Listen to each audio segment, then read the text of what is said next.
यह कहानी एक ऐसे गांव की है जहां पर वैसे तो हर साल नॉर्मल सर्दी पड़ती है, परंतु इस बार की सर्दी ने सारे रिकॉर्ड तोड़ दिए। अब की बार उस गांव में बहुत ही तेज ठंड पड़ रही थी और अब्दुलपुर के लोग इस सर्दी से बहुत ही परेशान थे। वह इस कड़कड़ाती ठंड में अपने अपने घरों के आगे आग जलाकर बैठे हुए रहते थे। ऐसी ठंड में गांव के लोगों को बाहर निकलने में बहुत ही परेशानियों का सामना करना पड़ता है। ऐसी ठंड में लोग ठिठुरते हुए अपने कामों पर जाते हैं और शाम को झुंड बनाकर आग में हाथ सेंकते हुए खूब गपशप मौज मस्ती करते हैं। इसी गांव में हरिया अपनी पत्नी और बेटे के साथ रहता था। हरिया बहुत समझदार और ईमानदार किसान था। पापा मुझे ना अब की बार एक बढ़िया सा कोट चाहिए। बढ़िया सा कोट मतलब? मुझे समझ नहीं आया बेटा, तुम्हें कैसा कोट चाहिए? बाजार में तो कई तरह के कोट मिलते हैं। पापा, जिस तरह का कोट रोहन के पास है मुझे भी उसी तरह का कोट चाहिए। पर बेटा, वह कोट तो बहुत महंगा आता है। इतने महंगे कोट का तुम क्या करोगे? इसके बदले मैं तुम्हें कोई दूसरा कोट दिला दूंगा। पर पापा, मुझे वह कोट बहुत पसंद आया है, मुझे तो वही कोट चाहिए। चलो ठीक है बेटा, हम एक काम करते हैं कि अभी तो हम कोई नॉर्मल सा कोट ले आते हैं और बाद में हम जैसा रोहन के पास कोट है उसे तरह का कोट भी ले आएंगे। नहीं पापा, मुझे तो पहले वही कोट चाहिए, कोई दूसरा कोट नहीं चाहिए। देखो बेटा, जिद नहीं करते। अभी अपने पास इतने रुपए नहीं है कि मैं तुम्हें वह वाला कोट ला कर दूं। नहीं, मुझे तो वही कोट चाहिए जैसा रोहन के पास है, वरना मैं आपकी सर्दी में बिना कोट पहने ही रहूंगा और कोई भी गर्म कपड़ा भी नहीं पहनूंगा। यह कहकर चेतन वहाँ से चला जाता है और कुछ देर बाद उसकी पत्नी कविता वहाँ आती है। अजी, क्या हुआ? तुम मुझे बहुत उदास लग रहे हो, क्या बात है? अरे कविता, मैं तुम्हें क्या बताऊं, चेतन कोट की जिद कर रहा है। वह बोल रहा है कि मुझे कोट दिलाओ। तो इसमें क्या हुआ, हम दिला देंगे उसको कोट। वैसे भी सर्दी आ गई है, अब कोट नहीं दिलाएंगे तो कब दिलाएंगे? अरे कविता, बात वह नहीं है जो तुम समझ रही हो। बात ऐसी है कि उसे कोई ऐसा वैसा कोट नहीं चाहिए, उसे तो लग्जरियस कोट चाहिए। जिस तरह का कोट मुखिया के बेटे रोहन के पास है, उसे इस तरह का कोट चाहिए।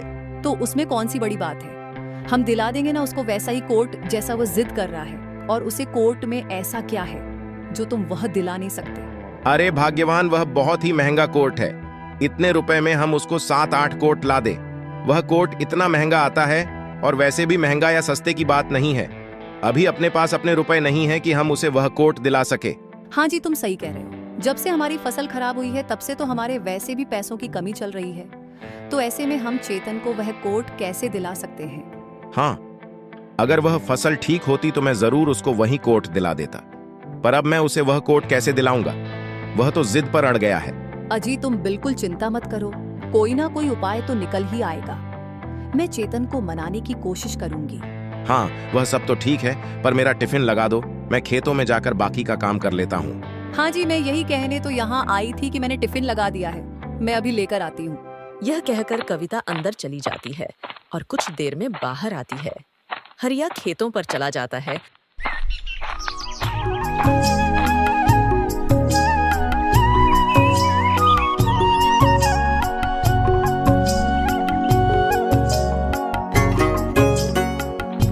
और शाम होने पर घर आ जाता है। अरे कविता, चेतन कहाँ गया है? वह दिखाई नहीं दे रहा, कहीं बाहर गया है क्या? नहीं जी, वह तो अंदर ही है। उसे मैंने मनाने की बहुत कोशिश की, पर वह तो सुनने को तैयार ही नहीं है। वह तो उस कोट की जिद पर अड़ा है, वह तो उस कोट को लेना ही चाहता है। अरे कविता, अब उसे कुछ समझाने की जरूरत नहीं है, हम उसे वह कोट दिला देंगे। अच्छा, मगर वह कैसे, ऐसा क्या सोचा है तुमने कि हम उसको वह कोट कैसे दिला सकते हैं? अरे कविता, मुझे एक बहुत बढ़िया विचार आया है जिससे हम चेतन को उसका पसंदीदा कोट भी दिला सकते हैं। क्या सच में? क्या विचार आया है तुमको? जल्दी बताओ, मुझे तो अब उत्सुकता हो रही है। अरे हाँ, बताता हूँ। तो मुझे यह विचार आया है कि मैं कल काम ढूंढने शहर जाऊंगा और कोई दूसरा काम करूंगा। वैसे भी यह तो पूरा काम हो ही गया है। मैंने नई फसल उगा ही दी है, बस उसमें अब पानी देने ही जाना होगा। वह काम तो मैं वहां से आकर भी कर लूंगा या फिर सुबह जल्दी जाकर कर दूंगा। अजी, यह तो बहुत ही बढ़िया विचार है आपका। ठीक है, तो अब आप खाना खा लीजिए, मैं अभी खाना लगा देती हूँ। ठीक है, चेतन को भी बुला लो, सभी एक साथ खाना खा लेंगे। तीनों खाना खाने बैठ जाते हैं। कविता हरिया और चेतन को खाना परोस देती है। हरिया और चेतन ने देखा कि आज कढ़ी चावल बने हैं। अरे वह मम्मी, आपने तो आज मजा कर दिया। आपने तो मेरे पसंदीदा कढ़ी चावल बना दिए। तीनों खाना खाने लग जाते हैं।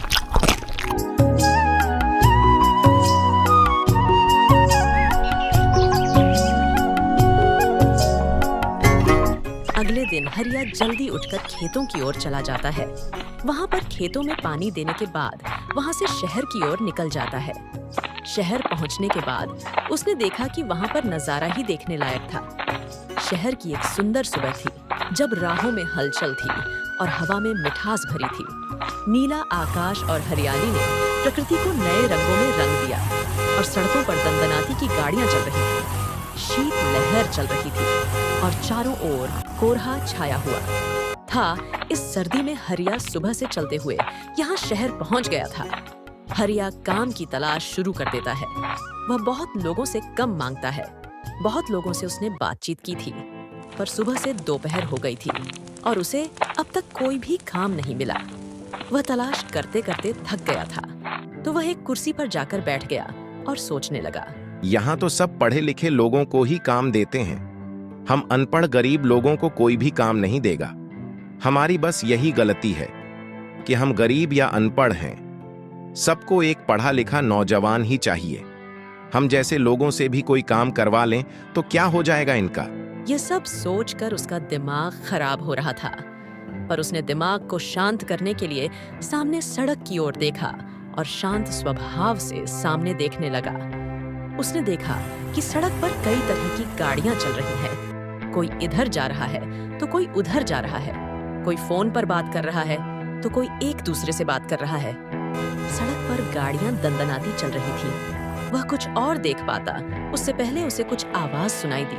हे भाई साहब, आप गांव से है क्या? क्या नाम है तुम्हारा? उसने जब अपने बगल में देखा तो उसे पता लगा कि उसके बगल में एक अधेड़ उम्र का आदमी बैठा था।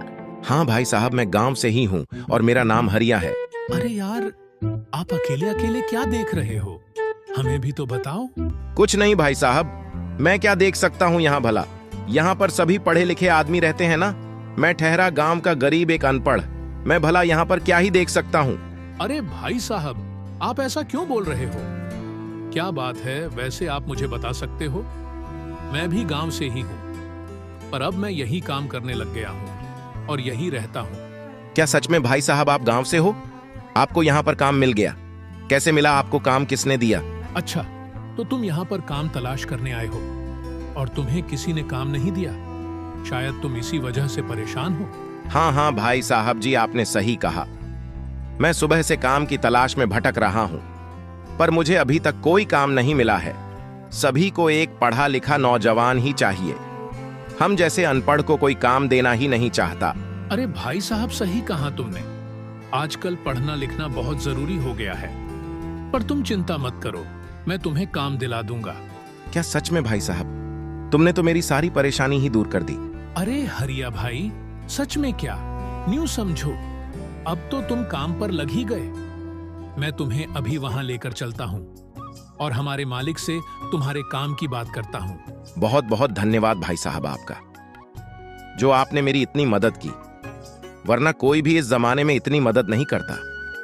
मैंने जब यहाँ काम की तलाश में लोगों से बात की तो किसी भी आदमी ने मुझसे ठीक से बात नहीं की। वैसे भाई साहब, आपका नाम क्या है?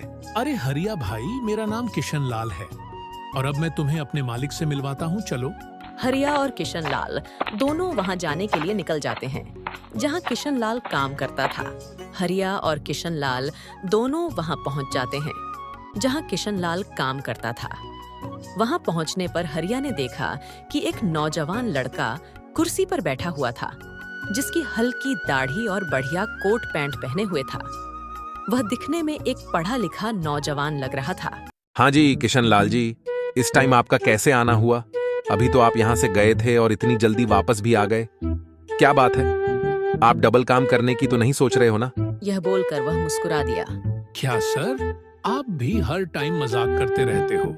मैं तो आपके लिए एक आदमी लेकर आया हूँ जो आपके यहाँ काम करेगा। इससे मिलिए, यह है हरिया। हे हरिया, नाइस नेम। तो हरिया जी, आपको किशन लाल जी ने काम के बारे में तो बता ही दिया होगा, तो आप तैयार हैं इस काम के लिए? हाँ सर, मुझे किशन लाल जी ने सब कुछ बता दिया है। मैं यहाँ काम करने के लिए तैयार हूँ। अरे वाह, चलो अच्छा है, इस बहाने तुमसे भी कुछ मजे ले लिया करेंगे हम। काम मिलने की खुशी में हरिया घर के लिए कुछ मिठाइयाँ लेकर जाता है। कुछ ही देर में हरिया घर पहुंच जाता है।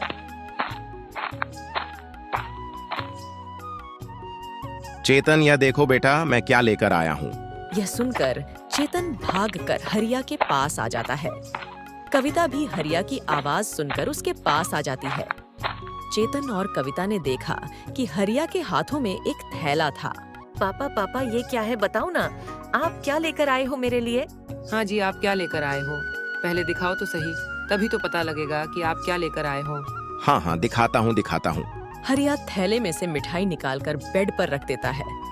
चेतन ने देखा कि हरिया उसके लिए सोनपापड़ी लेकर आया था, जो कि उसे बहुत पसंद थी। अरे वाह पापा, आपने तो आज मजा कर दिया। अरे वाह, आज तो आप मिठाई लेकर आए हो, पर किस खुशी में, आज तो ना किसी का जन्मदिन है और त्योहार भी नहीं है। हाँ कविता, मुझे पता है कि आज किसी का जन्मदिन या त्योहार नहीं है, पर यह मिठाई मैं मुझे काम मिल जाने की खुशी में लेकर आया हूँ। अरे वाह, आपको काम मिल गया, चलो अच्छा है। अब सर्दी के मौसम में हमारा खर्चा ठीक से चल पाएगा। पापा, हम मिठाई कब खाएंगे? चलो ना, हम सोनपापड़ी को खाते हैं। हाँ जी, मैं खाना लगा देती हूँ। हम सभी खाना खाते समय मिठाई खाएंगे। कविता खाना लगा देती है और सभी खाना खाने लग जाते हैं। मम्मी, मैं तो सिर्फ सोनपापड़ी ज्यादा खाऊंगा, खाना तो मैं सिर्फ थोड़ा सा ही खाऊंगा।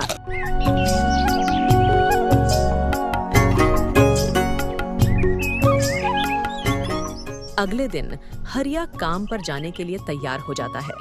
वह बस घर से निकलने ही वाला होता है कि अचानक बहुत तेज बारिश आने लग जाती है। इस सर्दी के मौसम में बारिश ठंड को बढ़ा देती है, इसलिए हरिया अपना जैकेट पहनकर छतरी लेकर बारिश के साथ ठंडी हवा चल रही थी, पर हरिया टाइम से अपने काम पर पहुंच जाता है। क्योंकि आज बारिश आ गई थी तो खेतों पर उसे पानी डालने नहीं जाना पड़ा। अरे वाह हरिया जी, तुम तो टाइम के पक्के निकले, बिल्कुल टाइम पर आए हो। इतनी तेज बारिश में भी तुम काम करने टाइम पर आ गए। हाँ सर जी, मैंने सोचा कि शुरू के दिन लेट नहीं होना चाहिए, इसलिए मैं जल्दी आ गया। चलो अच्छा किया तुमने जो टाइम पर आ गए। तुम्हें पता है ना कि तुम्हें क्या करना है? हाँ मुझे पता है, मैं अभी जाता हूँ और काम शुरू करता हूँ। हरिया को कपड़ों के गठन उठाकर एक तरफ से दूसरी तरफ रखना था, तो हरिया अपने हाथों में छोटे छोटे गट्ठर उठाकर दूसरी जगह ले जाकर रख देता है। पूरे दिन वह इसी काम पर रहता है, यही उसका काम था।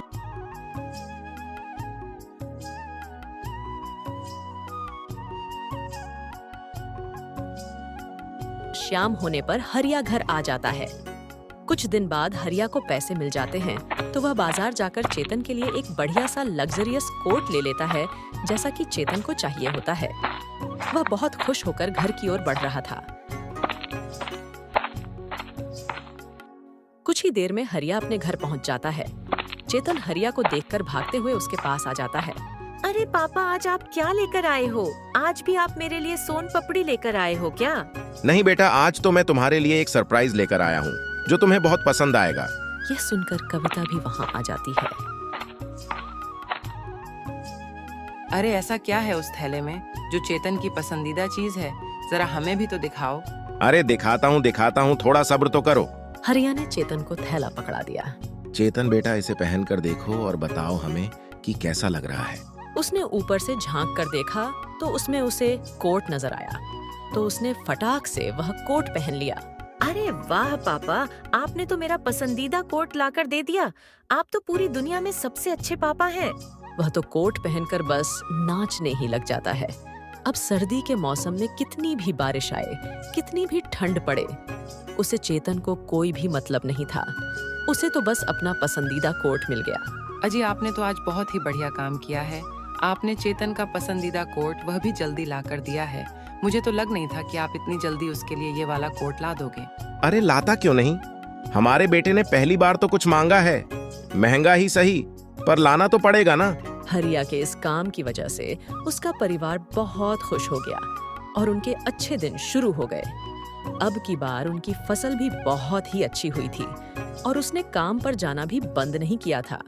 इसी वजह से उनके पास कुछ धन इकट्ठा हो जाता है और पहले जो भी खेती के लिए कर्ज लिया था वह भी सभी कर्ज हरिया ने चुका दिया था। सर्दी के मौसम में बारिश ने वैसे तो कई लोगों की फसल खराब कर दी थी, परंतु हरिया की फसल न जाने कैसे पर ज्यादा खराब नहीं हुई थी। इस वजह से हरिया पर इस बारिश का कहर से ज्यादा परेशान नहीं था।